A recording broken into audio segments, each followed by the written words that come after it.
Hello friends, बाल junior classes में आपका स्वागत है। मैं जन्मेजय मोहब आज की वीडियो में लेके आया हूँ आपके लिए पेशेशु केस क्या है, पेशेशु केस क्या है, संबंधवाचक कारक किसको कहते हैं और संबंधवाचक कारक का प्रयोग कहाँ होता है, जिसको हम पेशेशु केस कहते हैं।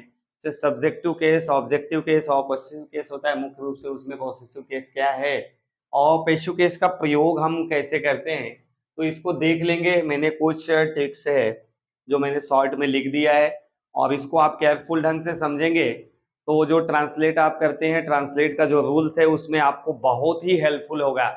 आप जो उच्चारण करते हैं उसके साथ साथ जो आप ट्रांसलेट करते हैं, टेंस पढ़ते हैं, टेंस में जो ट्रांसलेशन के कुछ सेंटेंस आते हैं ट्रांसलेशन करने के लिए, उसमें का, के, की शब्द का प्रयोग किया जाता है। तो उसका प्रयोग कैसे होता है, उसको हमको इंग्लिश में कैसे लिखना है, ये सारी चीजें यहाँ मैं आपको बताऊंगा। इसका चिन्ह का, के, की, इसके लिए एस या ऑफ का प्रयोग होता है। एक तो एस मीन्स एपोस्ट्रोफी, इसको बोलते हैं एपोस्ट्रोफी, एस अथवा ऑफ का प्रयोग किया जाता है। कहां पर एपोस्ट्रोफी एस लगेगा, कहां पे ऑफ लगेगा, ये मैं आपको वीडियो के माध्यम से बता रहा हूं। तो देखेंगे एस जो लगाने के नियम है वो जीवित जंतुओं के संबंध के लिए एक वचन संज्ञाओं के बाद एस लगाते हैं। संज्ञा सिंगुलर नंबर हो और जीवित हो, यानी कि सजीव हो और सिंगुलर नंबर का हो, तो उसके लिए एस लगाते हैं। जैसे यह राम की कलम है, राम माने संज्ञा एक वचन की है, तो दिस इज राम्स पेन। यहां देखो राम्स एस लगा के ये अलग कर दिया है, इसको एस लगा के, तो इसको एपोस्ट्रोफी बोलते हैं। इसको इंग्लिश में एपोस्ट्रोफी बोलते हैं। दिस इज राम्स पेन, यह राम की कलम है। तो जो गाइज इसमें की का अर्थ दे रहा है, का, के, की, इसी के लिए हम एस लगाते हैं।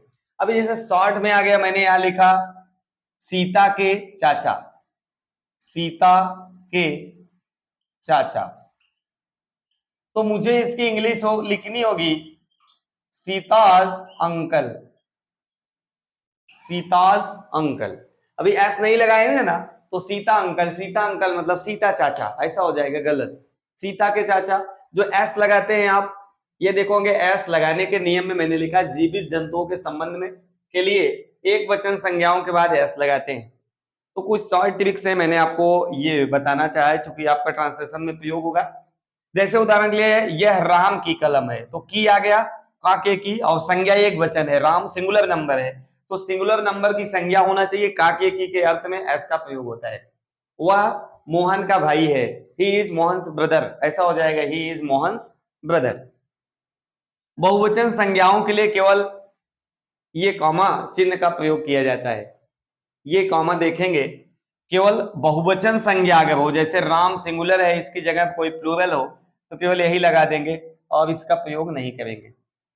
आप देखिए जैसे यह लड़कियों का स्कूल है, यह लड़कियों का स्कूल है, तो जाएगा दिस इज गर्ल्स स्कूल। अब देखें यहाँ गर्ल्स, भाई लड़कियों का बहुवचन है तो बहुवचन लगाया गया गर्ल्स, उसी के साथ आप केवल ये कॉमा का प्रयोग कर देंगे बस, दिस इज गर्ल्स स्कूल, ऐसा इसमें नहीं लगाना है, क्योंकि ये संज्ञा जो है ये बहुवचन की है और ये संज्ञा एक वचन की है। और दोनों का अर्थ का, के, की के लिए, इसमें देखो का आया है, इसमें की आया है, ये सिंगुलर नंबर की संज्ञा है यानी एक वचन की संज्ञा है, इसको आप समझ सकते हैं। और यहां देखेंगे लड़कियां जो लिखा है ये बहुवचन की संज्ञा है। तो संज्ञा एक वचन और बहुवचन की बात कर रहा है, एक वचन का और एपोस्ट्रोफी एस लगाएंगे का, के लिए।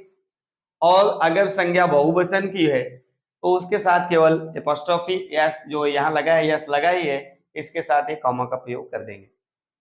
इनवर्टेड कामा, कामा ऐसा लगता है तो इसमें कॉमा का प्रयोग करेंगे। दिस इज गर्ल्स स्कूल, यह लड़कियों का स्कूल है, तो यहाँ लड़कियां मतलब बहुवचन है, गर्ल्स के साथ लगा दिया। चलिए अगला मैंने बताया ऑफ का प्रयोग किसके लिए करते हैं, तो गाइस देख लेंगे।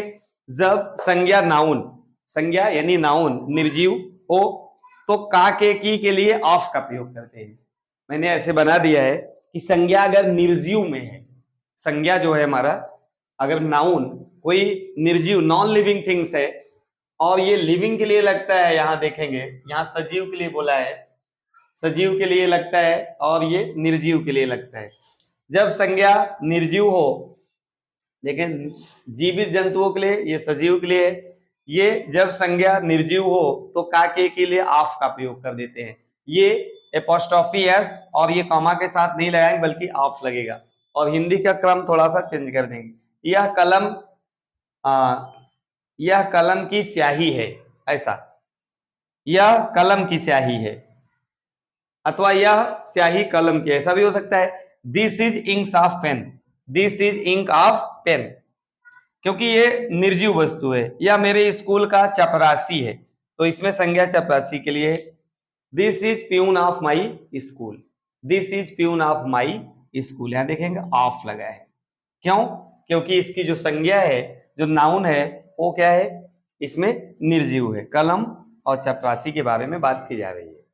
तो जब निर्जीव संज्ञा हो, संज्ञा कोई नॉन लिविंग थिंग्स हो, तो ऑफ के प्रयोग से जोड़ेंगे, और लिविंग हो, सिंगुलर नंबर में हो, तो एस के साथ जोड़ेंगे, ये देखेंगे एपोस्ट्रोफी के साथ। और अगर बहुवचन हो यानी कि प्लूरल में हो, तो आप जो प्लूरल नाउन लगा है उसके साथ केवल कॉमा जोड़ देंगे, उनके साथ जोड़ देंगे, तो ये आपका बन जाएगा।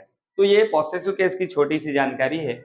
आप लगातार चैनल पे बाल जूनियर क्लासेस, ट्यूशन क्लासेस को जो चैनल है, इसमें ऑफलाइन बच्चे भी पढ़ते हैं और ऑनलाइन भी बच्चे पढ़ते हैं। तो ये सारी चीजें हम छोटी सी वीडियो में आपको देना चाहें। आप इसको समझ गए होंगे, नोट कर लेंगे, और ट्रांसलेट में कहीं भी आता है तो आपके लिए बहुत ही इजी हो जाएगा, आसानी से इसको ट्रांसलेट कर सकते हैं।